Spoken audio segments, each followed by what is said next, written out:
Hand embroidery സ്റ്റിച്ചിൽ നാലാമത്തെ സ്റ്റിച്ചായ double running stitch എങ്ങനെയാണ് ചെയ്യുന്നതെന്നാണ് ഇന്നത്തെ വീഡിയോയിൽ കാണാൻ പോകുന്നത്. ആദ്യം നമ്മളിവിടെ സ്റ്റിച്ച് ബോർഡിലാണ് ഡബിൾ റണ്ണിങ് സ്റ്റിച്ച് ചെയ്യാൻ പോകുന്നത്. അതിനായി സ്റ്റിച്ച് ബോർഡിൽ ഇതുപോലെ ഒരു ലൈൻ വരച്ചു കൊടുക്കുക. 2 കളർ നൂല് ഉപയോഗിച്ച് ചെയ്യുന്ന ഒരു ഡിസൈനാണ് ഡബിൾ റണ്ണിങ്. ഞാനിവിടെ യെല്ലോ കളർ ത്രെഡാണ് എടുത്തിരിക്കുന്നത്. ഇനി ഈ ത്രെഡ് 3/7 ആക്കി മാറ്റാം. സൂചിയിൽ കോർത്തതിന് ശേഷം ഒരു ഭാഗം മാത്രം കെട്ടിട്ട് കൊടുക്കുക. ആദ്യം നമ്മൾ റണ്ണിങ് സ്റ്റിച്ചാണ് ചെയ്യാൻ പോകുന്നത്.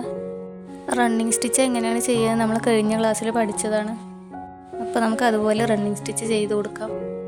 സ്റ്റിച്ചും ഗ്യാപ്പും ഒരേ അകലത്തിൽ വരുന്ന രീതിയിലാണ് നമ്മൾ റണ്ണിങ് സ്റ്റിച്ച് ചെയ്ത് കൊടുക്കേണ്ടത്. വളരെ എളുപ്പത്തിൽ ചെയ്യാൻ പറ്റുന്ന ഒരു ഹാൻഡ് എംബ്രോയ്ഡറി സ്റ്റിച്ചാണ് റണ്ണിങ് സ്റ്റിച്ച്.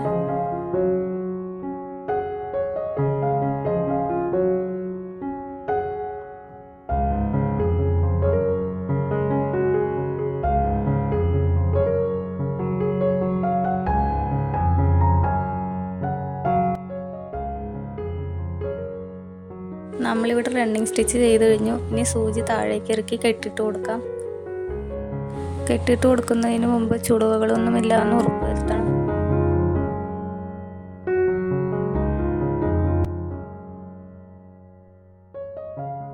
ഇനി നമുക്ക് ഡബിൾ റണ്ണിങ് ചെയ്യാം. അതിനായി മറ്റൊരു ത്രെഡ് ആവശ്യമാണ്. ഞാനിവിടെ റെഡ് കളറാണ് ഉപയോഗിച്ചിരിക്കുന്നത്. ഇനി ത്രെഡ് 3/7 ആക്കി ഒരു ഭാഗം മാത്രം കെട്ടിട്ട് കൊടുക്കാം. യെല്ലോ കളർ ത്രെഡ് താഴ്ത്തിയ അതേ ഭാഗത്ത് നിന്നാണ് അടുത്ത സ്റ്റിച്ചും ചെയ്യേണ്ടത്. ശേഷം ഗ്യാപ്പ് ഫില്ല് ചെയ്യണം.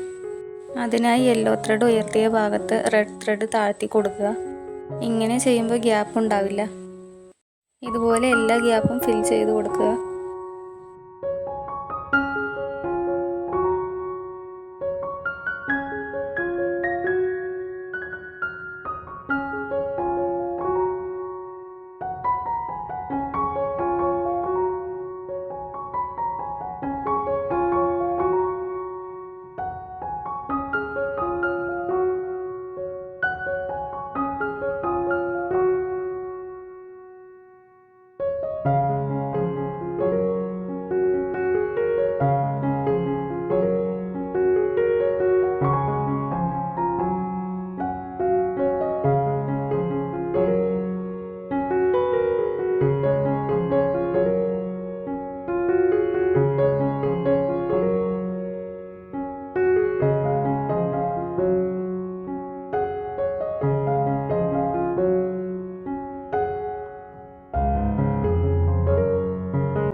അപ്പോൾ നമ്മളിവിടെ ഡബിൾ റണ്ണിങ് ചെയ്ത് കഴിഞ്ഞു. ഇനി സൂചി താഴേക്ക് ഇറക്കി കെട്ടിട്ട് കൊടുക്കാം.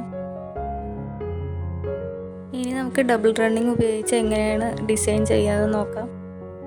അതിനായിട്ടൊരു ക്ലോത്ത് ആവശ്യമാണ്. ഇനി ഡിസൈൻ പകർത്തി വരയ്ക്കുന്നതിന് ഇതുപോലൊരു യെല്ലോ കാർബൺ ഷീറ്റ് അതിൻ്റെ മുകളിൽ വെച്ച് കൊടുക്കാം. പിന്നീട് നമുക്ക് പകർത്തി വരയ്ക്കേണ്ട ചിത്രം അതിൻ്റെ മുകളിലായിട്ട് വെച്ച് കൊടുക്കാം. ഇനി നമുക്ക് ചിത്രം പകർത്തി വരച്ച് കൊടുക്കാം.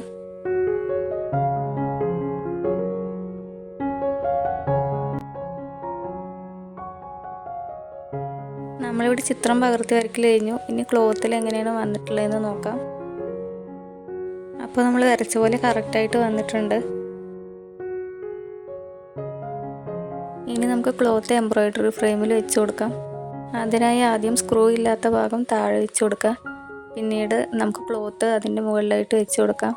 ശേഷം സ്ക്രൂ ഉള്ള റിങ് അതിൻ്റെ മുകളിലായിട്ട് വെച്ച് കൊടുത്ത് സ്ക്രൂ ടൈറ്റ് ചെയ്ത് കൊടുക്കാം. ഇനി ഡിസൈനിൽ ചെയ്യുന്നതിന് നേരത്തെ എടുത്ത പോലെ ഒരു യെല്ലോ ത്രെഡ് എടുക്കാം.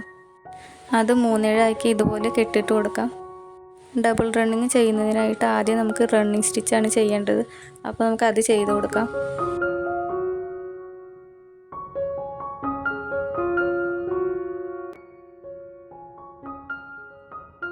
അപ്പോൾ നമ്മളിവിടെ പൂവിൻ്റെ നടുവിലായിട്ട് റണ്ണിങ് സ്റ്റിച്ച് ചെയ്ത് കഴിഞ്ഞു. ഇനി നമുക്ക് കെട്ടിട്ട് കൊടുക്കാം. ഇനി ഡബിൾ റണ്ണിങ് ചെയ്യുന്നതിനായിട്ട് നേരത്തെ എടുത്ത പോലെ റെഡ് കളർ ത്രെഡ് എടുക്കാം. ഇതുപോലെ കെട്ടിട്ട് കൊടുക്കാം. നിങ്ങൾ ഈ കളർ ത്രെഡ് എടുക്കണമെന്നില്ല, ഏത് കളർ ത്രെഡ് യൂസ് ചെയ്തിട്ട് വേണമെങ്കിൽ നമുക്കിത് ചെയ്യാം. ഇനി നമുക്ക് റണ്ണിങ് സ്റ്റിച്ചിൽ ഓരോ ഗ്യാപ്പിലും നേരത്തെ ചെയ്തതുപോലെ ഫില്ല് ചെയ്ത് കൊടുക്കാം.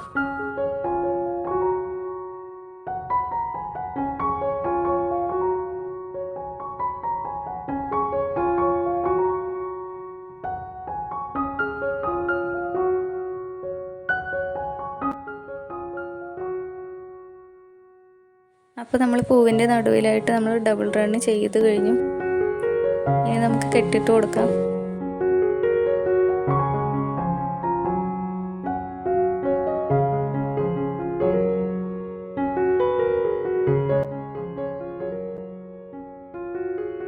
ഇനി ബാക്കി ഭാഗത്തെല്ലാം ഇതുപോലെ ഡബിൾ റണ്ണിങ് ചെയ്ത് കൊടുക്കാം. റണ്ണിങ് സ്റ്റിച്ചിൻ്റെ ഓരോ ഗ്യാപ്പും ഫിൽ ചെയ്തുകൊണ്ട് വേണം നമ്മൾ ഡബിൾ റണ്ണിങ് ചെയ്യാൻ.